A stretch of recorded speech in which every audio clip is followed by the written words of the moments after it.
এই মুহূৰ্তত লৈ আহিছোঁ ব্ৰেকিং নিউজ। ধুবুৰীত নিচাজাতীয় টেবলেট আৰু কফ চিৰাপসহ আটক সৰবৰাহকাৰী। ধুবুৰীৰ নিউঘাট অঞ্চলৰ নিচাজাতীয় টেবলেট আৰু কফ চিৰাপসহ আটক কৰে এজন সৰবৰাহকাৰীক। ধৃত ব্যক্তিজন ডঙেৰপাৰৰ সুৰাজ খান বুলি জানিব পৰা গৈছে। ডঙেৰপাৰৰ পৰা নিউঘাটত সৰবৰাহ কৰিবলৈ আনিছিল, কিন্তু ঠিক তেনে সময়তে স্থানীয় ৰাইজৰ সন্দেহ উপজাত ব্যক্তিজনৰ পৰা নিচাজাতীয় টেবলেট আৰু কফ চিৰাপসহ হাতেলোতে ধৰা পৰে সুৰাজ খান নামৰ যুৱকজনে। ইপিনে ঘটনাস্থলীত ধুবুৰী এমকো ৰোড আউটপোষ্টৰ ভাৰপ্ৰাপ্ত বিষয়া উৎপল ৰয় উপস্থিত হৈ 104টা নিচাজাতীয় টেবলেট আৰু 2টা বটল কফ চিৰাপৰ জব্দ কৰাৰ লগতে সৰবৰাহকাৰীজনক আটক কৰি ধুবুৰী এমকো ৰোড থানালৈ নি সোধপোছ অব্যাহত ৰাখিছে বুলি আৰক্ষী সূত্ৰে জানিব পৰা গৈছে।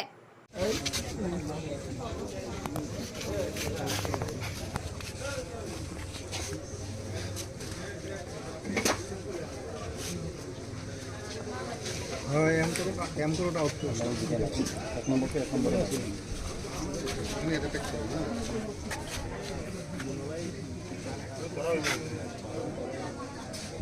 একটু হওয়া আছে ভালো।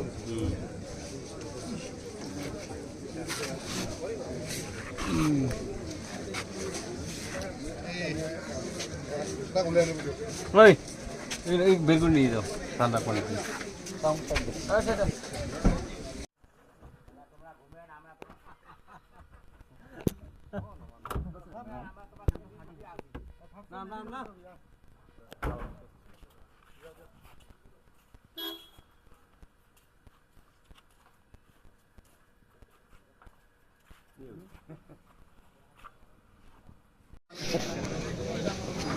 চাই লওক যাতে এখানে ভুল নহয়।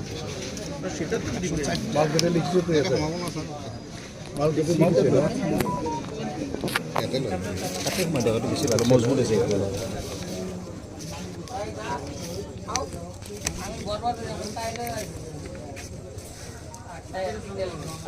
ওপৰত লিখিয়ে লওক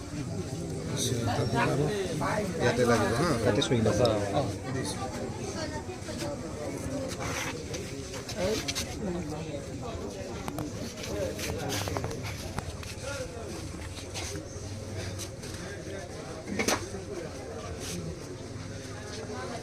হয় এমকো ৰোড আউটপোষ্ট এক নম্বৰ আছিল। আমি এটা টেক কৰোঁ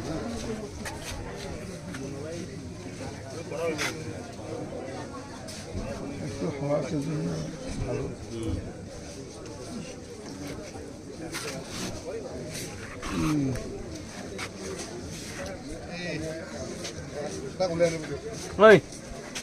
বেগুন নিয়ে যাও ঠান্ডা পানি।